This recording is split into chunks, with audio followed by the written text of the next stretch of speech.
कोल्हापूर शहरावर पाणी संकट होण्याची शक्यता ओढावलेली आहे। काळंबावाडीमधील पातळी घटल्याने पाण्याचा उपसा सुद्धा बंद झालाय। पाईपलाईनद्वारे होणारा पाणी पुरवठा गुरुवारपासून पूर्णपणे बंद आहे। शिंगणापूर, बालिंगा, नागदेववाडी जुन्या उपसा केंद्रांमधून पाणी पुरवठा सध्या केला जातोय।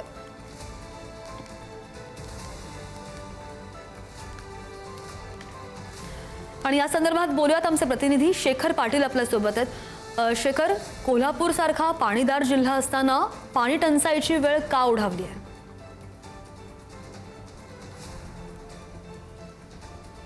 श्रद्धा, अर्थातच आता जून महिना सुरू झालेला आहे। एकीकडे पावसाची वाट अनेक जण पाहायला मिळतात आणि दुसरीकडे मात्र अनेक धरणांनी आता तळ गाठायला सुरुवात केलेली आहे। कोल्हापूर शहराला ज्या धरणातून पाणी पुरवठा आता गेल्या काही दिवसांपासून सुरू आहे त्या थेट पाईपलाईनद्वारे जे पाणी कोल्हापूर शहरात येतं त्या काळंबावाडी धरणातील पाणीसाठा देखील आता कमी झालेला आहे आणि म्हणूनच कालपासून हा पाणी पुरवठा पूर्णपणे बंद करण्यात आलेला आहे। आणि दुसरी गोष्ट म्हणजे माझ्या मागे आपल्याला हा जो कळंबा तलाव पाहायला मिळतो जो शहराच्या अगदी बाजूला आहे तो देखील आता पूर्णपणे आटू लागल्यामुळं इथं देखील केवळ आठवडाभर पुरेल इतकंच पाणी जे ते उरलेलं आहे आणि त्यामुळं कोल्हापूर शहरावरती पाणी संकट आता येण्याची शक्यता आहे। आता या दोन्ही ठिकाणचं पाणी बंद झाल्यामुळं अर्थातच शिंगणापूर, बालिंगा आणि नागदेववाडी इथल्या पंपिंग स्टेशन इथून पाणी पुरवठा जो आहे तो शहराला केला जाणार आहे। मात्र सध्या आपण बघतोय जर पाऊस या ठिकाणी पुढच्या आठवड्याभरात कोल्हापूरमध्ये सक्रिय नाही झाला तर मात्र मोठ्या संकटाला सर्वांना सामोरं जाण्याची शक्यता आता निर्माण झालेली आहे।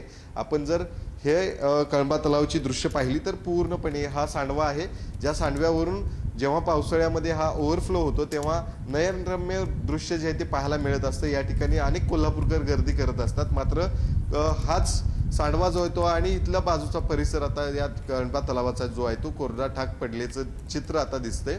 त्यामुळे निश्चित हा कोल्हापूर शहरावरचा एक मोठं संकट म्हणावं लागणार आहे। पाऊस जो आहे तो आता जवळपास 12 जून होत आलेले आहेत मात्र तरी देखील पावसाचा कुठेही पत्ता नाही आहे आणि म्हणूनच कोल्हापूर शहरावरती आता हे पाणी संकट येण्याची शक्यता आहे। काळंबावाडी धरणातून पाणी उपसा जो आहे तो पूर्णपणे बंद जर करण्यात आलेलाच आहे। शिवाय आता कळंबा तलावातून देखील आठवडाभर पुरेल इतकंच पाणी जे ते शिल्लक आहे। त्यामुळे नागदेववाडी आणि शिंगणापूर अशा ठिकाणाहून पंपिंग स्टेशनवरून हे पाणी जे आहे ते कोल्हापूर शहराला पुरवलं जाते।